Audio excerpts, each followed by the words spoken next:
kami po ang pangalawang grupo at kami ay naitasang gumawa ng role play na ipakita ang sitwasyon ng paglabag sa buhay at kung paano ito dapat tugunan ng may respeto at pagmamahal.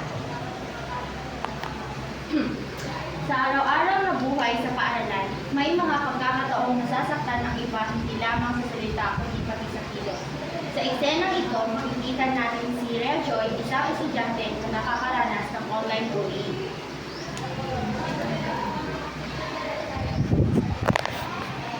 Ano? Ay, Joy. Okay ka lang ba? Bakit? Para malungkot ka. Nakita mo ba yung comment nila sa post ko? Sobrang sama na natin nila. Huwag kang mag-alala, hindi ka nag-iisa. Ayos na yan dito. Sa unang hakbang, halaga ang suporta ng kaibigan. Ang pakikinig at ang pag-unawa ay nagpagpapakita ng respeto sa damdamin ng kapwa. Ngayon, haharapin ni Rhea Joy at Cyber ang nagbuli sa kanya. Dito makikita natin kung paano may papakita ang respeto kahit may galit o sama ng loob. Halika, puntahan natin si Elisa.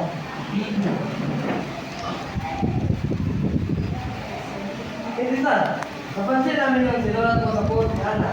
Nakakasakit ka ng iba kaya ng namin. Biro naman.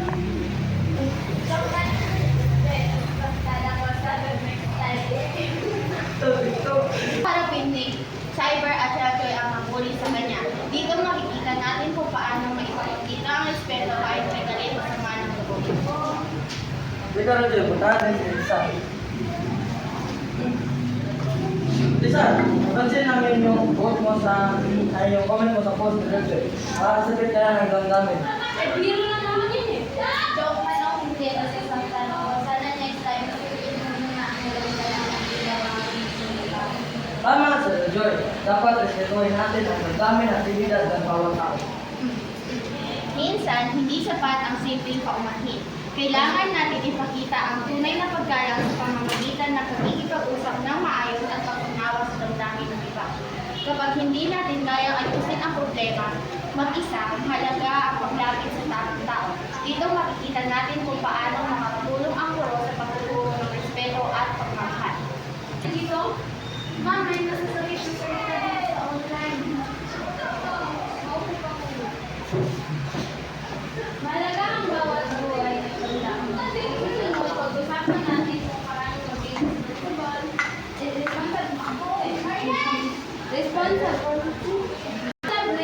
Gamit ng social media at makikitulong sa kanila. Pasensya na rin. Salamat at sana magbago tayo. Ang bawat pagkukulang ay pwede bang kailangan. Ang paghingi ng tawad at pagpakita ng pagbabago ay bahagi ng paggalang sa buhay ng iba. Sa pagtatapos ng aming tula, makikita natin ang kabuong aral na ang bawat salita ay ibig sabihin ay may epekto sa kapwa. Nakita niyo ba? Kahit may problema, pwede natin makita ang respeto at pagmamahal sa kapwa. Tama, ang bawat salita at kilos natin ay pwedeng magtulungan o masasakit. Tandaan natin ang paggalang sa buhay, hindi lang sa salita, sa gawa rin ito. Sa huli, ang tunay na paggalang sa buhay ay nakikita sa ating mga kilos, salita at pagtutulong sa kapwa. Maging inspirasyon tayo sa bawat araw na ipakita ang respeto at pagmamahal. Ito.